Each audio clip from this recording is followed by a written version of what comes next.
అభ్యర్థిపై జరిగిన దాడిని ఖండిస్తూ మనతో మాట్లాడుతున్నారు తెలంగాణ రాజ్యాధికార పార్టీ రాష్ట్ర ప్రధాన కార్యదర్శి కొట్ట జయన యాదవ్ గారు. సార్ నమస్తే, చెప్పండి. Welcome to ATV. సార్, ఈ దాడిని మీరు ఏ విధంగా భావిస్తారు?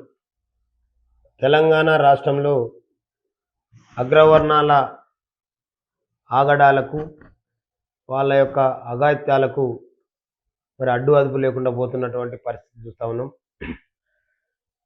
తెలంగాణ రాష్ట్ర ముఖ్యమంత్రి వర్యులు మరి రేవంత్ రెడ్డి గారు కామారెడ్డి డిక్లరేషన్లో బీసీలకు 42% రిజర్వేషన్తోనే ఎన్నికలు నిర్వహిస్తామని చెప్పి మాట తప్పి ఇవాళ 42 పార్టీ పరంగా ఇస్తామని చెప్పి పార్టీ పరంగా కూడా లేకుండా ఇవాళ అక్కడో ఇక్కడో ఎవరైనా బీసీలు నామినేషన్ వేస్తే మరి రెడ్డి వర్గాలు వాళ్ళని ఆ యొక్క నామినేషన్ కూడా రాకుండా బెదిరింపులకు పాల్పడటం అనేది మరి ఇవాళ ఏ రకమైనటువంటి వాతావరణాన్ని తలపిస్తుందో ఈ రాష్ట్రంలో ఉండబడినటువంటి మా బీసీ సమాజం అంతా కూడా చూస్తూ ఉంది.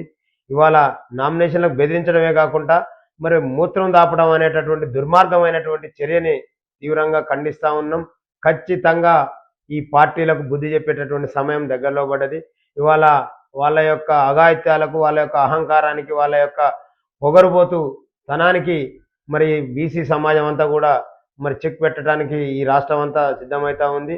ఇవాళ తెలంగాణ రాష్ట్రంలో బీసీలు చైతన్యమవుతున్నటువంటి సందర్భంలో మరి ఉండబడినటువంటి రిజర్వేషన్ని పెంచుతామని మాట ఇచ్చి పెంచకపోగా తగ్గించి మరి పార్టీ పరంగా ఇస్తామని ఇవ్వకపోగా ఇవాళ నామినేషన్లు కూడా వేయకుండా అడ్డుకునేటటువంటి హేయమైనటువంటి సంస్కృతికి తెరలేపినటువంటి కాంగ్రెస్ పార్టీని మరి 42% రిజర్వేషన్ ఇవ్వటం సమంజసమే అని మద్దతు పలికి మరి బంధుకు పిలుపునిచ్చినట్టు కాంగ్రెస్ బీజేపీ బీఆర్ఎస్ పార్టీల యొక్క వైఖరుల్ని మరి సమాజం అంతా కూడా నిశ్చితంగా పరిశీలిస్తూ ఉంది.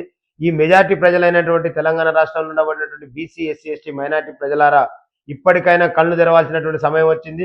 తీన్మార్ మల్లన్న గారి నాయకత్వంలో బీసీలకు జరుగుతున్నటువంటి అన్యాయం మీద మరి అనేక సందర్భాల్లో ఇవాళ ప్రజలందరూ కూడా చైతన్యవంతులై మరి గర్జించేటటువంటి పరిస్థితులు ఉన్నటువంటి సందర్భంలో కూడా ఇంకా ఈ కాంగ్రెస్ పార్టీ మరి వాళ్ళ గత 70-80 ఏళ్ల నుంచి పాలించి మరి మనకు లేనటువంటి రిజర్వేషన్ కల్పిస్తామని ఆశ చూపి అధికారంలోకి వచ్చి ఇవాళ ఈ రకమైనటువంటి కుట్రలకు పాల్పడటం మరి విడ్డూరం. తెలంగాణ రాష్ట్రంలో కాదు, నిజంగా ఈ ఉమ్మడి నల్గొండ జిల్లాలో మరి ఏదైతే వీళ్ళు చేస్తున్నటువంటి దుర్మార్గపు చర్యల్ని మరి తెలంగాణ రాజ్యాధికార పార్టీ ఖండిస్తూ ఉంది. ఖచ్చితంగా ఈ వర్గాలకు బుద్ధి చెప్తాం. ఎక్కడైనా సరే బీసీ సమాజం అంతా మేల్కొని ఇవాళ అగ్రవర్ణాలకు ఓటేయమనేటటువంటి నినాదంతో ముందుకు సాగుతున్నటువంటి పరిస్థితుల్లో మరి ఇక్కడ ఉన్నటువంటి బీసీ సమాజం యొక్క మేల్కొల్పే మరి రాబోయే రోజుల్లో తెలంగాణ రాష్ట్రంలో రాజ్యాధికార పార్టీ అధికారంలోకి వస్తుందనడానికి సంకేతం అని తెలియజేస్తా ఉంది.